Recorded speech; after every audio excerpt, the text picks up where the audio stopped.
Ja, sveiciens 11. Nē, meloju 21. maijā. Baļāviens seju arī nosmērēja. Ķēdi nokrita.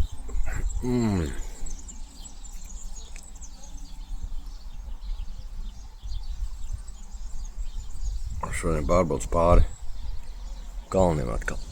Bet atpakaļ brauc, es domāju, nē, pietiek 40 km kaut kādi. Viņš pārnomocīja līdz pilsētai, un tad vēl būtu 8, kaut kā 12 km vēl būtu jābrauc, bet ja tur kalnu uz augšu. Es domāju, nē, nafigi, vilcienu līdz mājām. Bet tad man būtu vēl kaut pusotru stundu ceļā tie 12 km. Vēl pēc šitā nobrauciena, kas sen nav braukt, domāju, nē, nav ko mocīt vairāk sevi. Man galvenais bija pamēģināt ar Instu.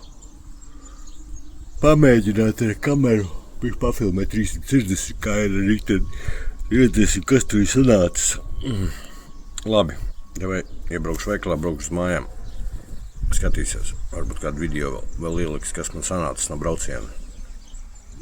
Turās.